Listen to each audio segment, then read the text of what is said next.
नमस्कार दोस्तों, आज की क्लास में एक बार पुनः आपका हार्दिक स्वागत है। ये क्लास हिंदी से संबंधित सभी परीक्षाओं के लिए है। आज की क्लास में हम हिंदी साहित्य से संबंधित महत्वपूर्ण प्रश्नों पर विस्तृत चर्चा करेंगे। तो आइए हम आज की क्लास को शुरू करते हैं। हमारा आज का पहला प्रश्न है। इससे पहले वाले प्रश्नों पर हमने पिछली क्लास में चर्चा कर ली थी, ठीक है। और हमारा आज का पहला प्रश्न है, प्रिय नीलकंठी तथा निषाद बांसुरी किसके निबंध संग्रह है? आपके पास ऑप्शंस में है कुबेरनाथ राय, विद्यानिवास मिश्र, रामवृक्ष बेनीपुरी या रामधारी सिंह दिनकर। तो इसका सही उत्तर क्या होगा? सभी लोग अपना उत्तर कमेंट बॉक्स में देते रहें। बताइए, प्रिय नीलकंठी तथा निषाद बांसुरी किसके निबंध संग्रह है? बिल्कुल सही। जिन साथियों ने ऑप्शन नंबर 1 बताया है उनका उत्तर सही है, ठीक है। ये दोनों निबंध संग्रह किसके हैं? कुबेरनाथ राय जी के हैं। प्रिय नीलकंठी इनका जो निबंध है वो है इनका 1968 ईस्वी का, और निषाद बांसुरी इनका 1974 ईस्वी का निबंध संग्रह है, ठीक है। तो हमारा सही उत्तर है ऑप्शन नंबर 1। हमारा अगला प्रश्न है, भारतीय काव्य शास्त्र का प्राचीनतम ग्रंथ है। आपके पास ऑप्शंस में है काव्य अलंकार, नाट्य शास्त्र, काव्य प्रकाश या काव्य मीमांसा। तो इसका सही उत्तर होगा, आपको बताना है कि भारतीय काव्य शास्त्र का प्राचीनतम ग्रंथ इनमें से कौन सा माना जाता है। बिल्कुल सही। जिन साथियों ने ऑप्शन नंबर 2 बताया है उनका उत्तर सही है। प्राचीनतम काव्य शास्त्र ग्रंथ जो माना जाता है वो माना जाता है नाट्य शास्त्र, और इसके रचनाकार कौन है? भरत मुनि, ठीक है। हमारा अगला प्रश्न है, हालावाद के प्रवर्तक कौन है? आपके पास ऑप्शंस में है हरिवंश राय बच्चन, रामेश्वर शुक्लांचल, श्रीधर पाठक या जयशंकर प्रसाद। तो इसका सही उत्तर है, बताइए हालावाद के प्रवर्तक कौन माने जाते हैं?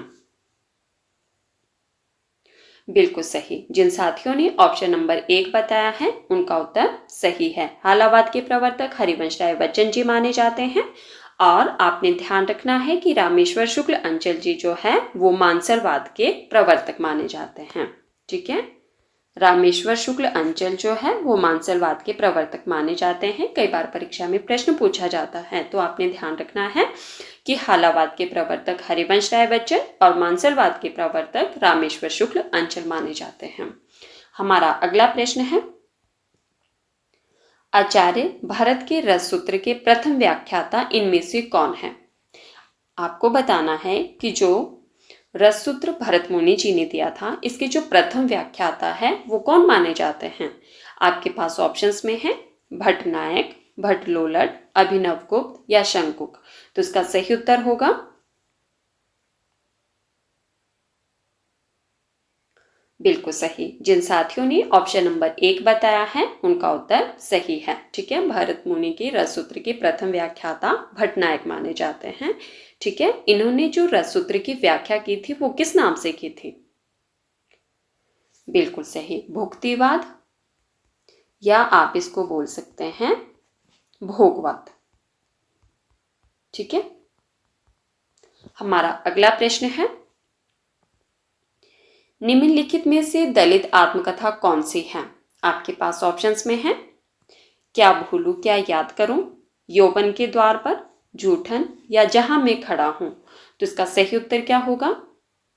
आपको बताना है कि इनमें से दलित आत्मकथा कौन सी मानी जाती है,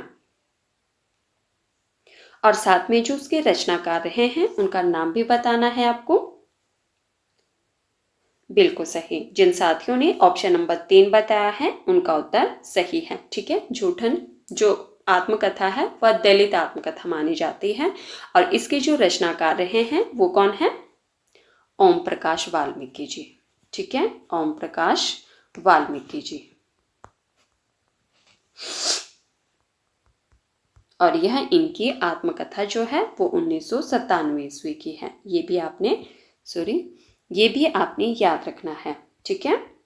चलिए अब आप लोग मुझे ये बताइए कि क्या भूलूं क्या याद करूं, इसके रचनाकार कौन है?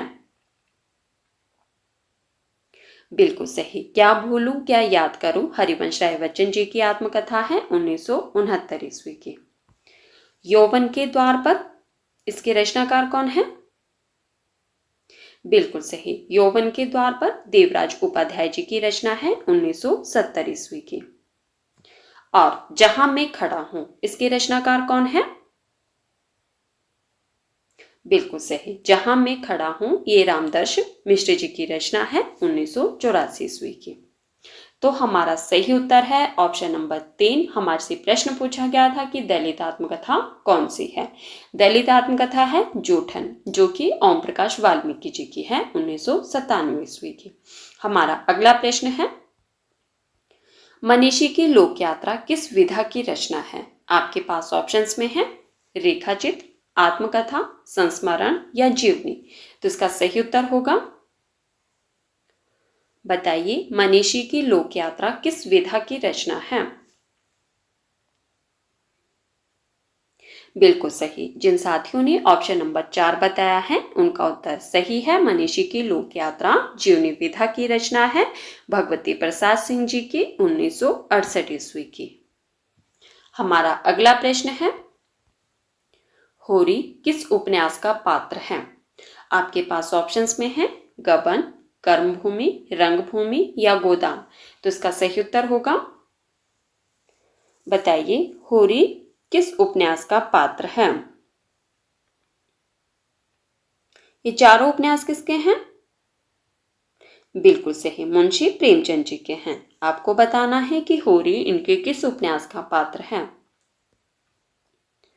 बिल्कुल सही, जिन साथियों ने ऑप्शन नंबर 4 बताया है उनका उत्तर सही है, होरी गोदान उपन्यास का पात्र है। हमारा अगला प्रश्न है, ये आपके पास पंक्तियां दी गई है कि अंग्रेज राज सुख साज सजे सब भारी, पे धन विदेश चले जात यही अति खवारी। प्रस्तुत पंक्तियां किसकी है? आपके पास ऑप्शंस में है प्रताप नारायण मिश्र, अज्ञे, बालकृष्ण भट्ट या भारतेंदु। तो इसका सही उत्तर होगा, पंक्तियों को ध्यान से सुनिए। पंक्तियां दी गई है आपके पास कि अंग्रेज राज सुख साज सजे सब भारी, पे धन विदेश चले जात यही अति खवारी। प्रस्तुत पंक्तियां किसकी है?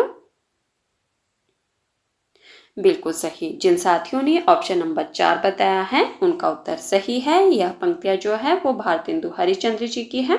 हमारा अगला प्रश्न है, जयशंकर प्रसाद जी का उपन्यास नहीं है। आपको बताना है कि इनमें से जयशंकर प्रसाद जी का उपन्यास कौन सा नहीं है। आपके पास ऑप्शंस में है कंकाल, तितली, मृगनयनी या इरावती। तो इसका सही उत्तर होगा, बताइए, जयशंकर प्रसाद जी का उपन्यास इनमें से कौन सा नहीं है, और साथ में फिर आपने ये बताना है कि यह उपन्यास किसका है। बिल्कुल सही, जिन साथियों ने ऑप्शन नंबर 3 बताया है उनका उत्तर सही है, मृगनयनी जयशंकर प्रसाद जी का उपन्यास नहीं है। किसका उपन्यास है ये?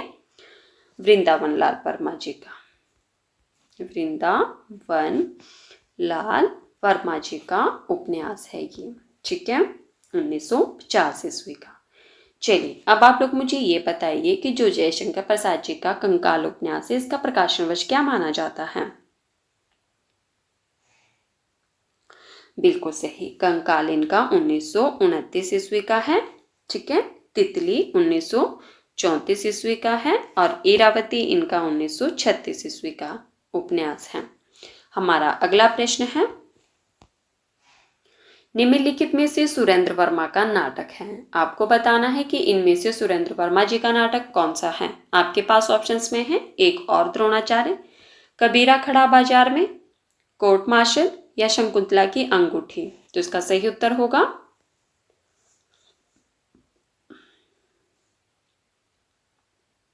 बताइए, इनमें से सुरेंद्र वर्मा जी का नाटक कौन सा है। बिल्कुल सही, जिन साथियों ने ऑप्शन नंबर 4 बताया है उनका उत्तर सही है, शकुंतला की अंगूठी सुरेंद्र वर्मा जी का नाटक है 1990 ईस्वी का। और अब आप लोगों ने मुझे ये बताना है कि एक और द्रोणाचार्य के रचनाकार कौन है। बिल्कुल सही, एक और द्रोणाचार्य किसकी रचना है? शंकर शेष जी का, ठीक है, शंकर शेष जी की रचना है 1977 ईस्वी की। और कबीरा खड़ा बाजार में बिल्कुल सही। कबीरा खड़ा बाजार में किसकी है? भीष्म साहनी की। भीष्म साहनी जी, 1981 ईस्वी। और कोर्ट मार्शल? स्वदेश दीपक, बिल्कुल सही, 1991 ईस्वी। ठीक है, किसकी है कोर्ट मार्शल? स्वदेश दीपक की रचना है 1991 ईस्वी की। ठीक है, एक बार मैं रिपीट कर देती हूँ। एक और द्रोणाचार्य शंकर शेठ जी की रचना है 1977 की। कबीरा खड़ा बाजार में भीष्म साहनी की रचना है 1981 की। कोर्ट मार्शल स्वदेश दीपक जी की रचना है 1991 ईस्वी की। और शंकुतला की अंगूठी सुरेंद्र वर्मा जी की रचना है 1990 ईस्वी की। ठीक है, और हमारा अगला प्रश्न है, ज्ञान मार्ग की शाखा के कवियों को किस नाम से जाना जाता है? आपके पास ऑप्शंस में है नाथपंथी कवि, सिद्ध कवि, संत कवि या सूफी कवि। तो इसका सही उत्तर क्या होगा? आपको बताना है कि ज्ञान मार्गी शाखा के कवियों को किस नाम से जाना जाता है। तो बताइए इसका सही उत्तर क्या होगा? बिल्कुल सही। जिन साथियों ने ऑप्शन नंबर 3 बताया है उनका उत्तर सही है। ज्ञान मार्गी शाखा के कवियों को संत कवि के नाम से जाना जाता है। हमारा अगला प्रश्न है, अमीर खुसरो का पूरा नाम है। आपको बताना है कि अमीर खुसरो जी का पूरा नाम क्या है।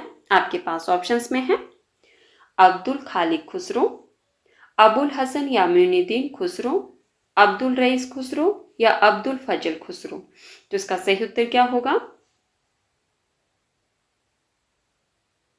बिल्कुल सही। जिन साथियों ने ऑप्शन नंबर 2 बताया है उनका उत्तर सही है। अमीर खुसरो जी का पूरा नाम है अबुल हसन यामुनुद्दीन खुसरो। हमारा अगला प्रश्न है, कमायनी रचना के लिए जयशंकर प्रसाद जी को कौन सा पुरस्कार मिला? कमायनी जो कि जयशंकर प्रसाद जी की रचना है, आपको बताना है कि इस रचना पर जयशंकर प्रसाद जी को कौन सा पुरस्कार दिया गया था। आपके पास ऑप्शंस में है ज्ञानपीठ पुरस्कार, साहित्य अकादमी पुरस्कार, मंगला प्रसाद पारितोषिक या व्यास सम्मान। तो इसका सही उत्तर होगा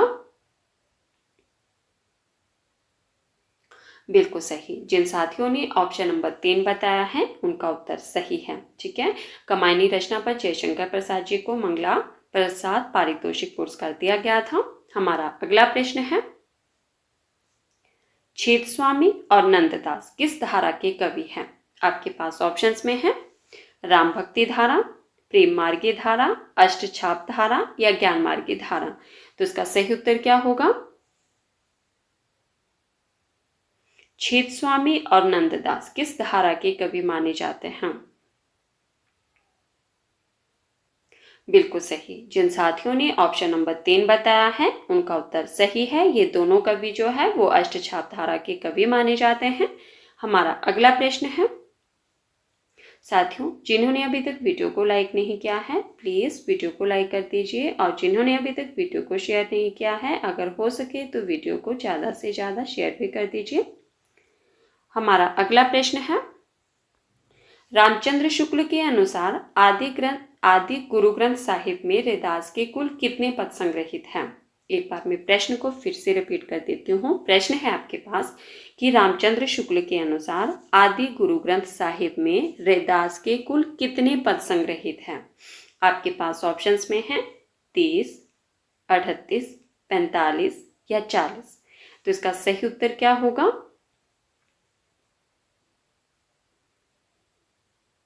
बिल्कुल सही। जिन साथियों ने ऑप्शन नंबर 4 बताया है उनका उत्तर सही है। ठीक है, रामचंद्र शुक्ल जी ने के अनुसार जो है वो रैदास के कुल कितने पद संग्रहित हैं? 40 पद। ठीक है, और आपने एक बात और ध्यान रखनी है कि इसका संपादन किसने किया था? गुरु अर्जुन साहिब ने किया था। ठीक है, अगर हम संपादन की बात करते हैं कि इसका संपादन किसने किया था, तो किसने किया था? गुरु अर्जुन साहिब ने। ठीक है, किसने किया था? गुरु अर्जुन साहिब ने किया था। कब किया था? 16वीं सदी में। ठीक है, कई बार परीक्षा में प्रश्न पूछा जा सकता है तो आपने याद रखना है।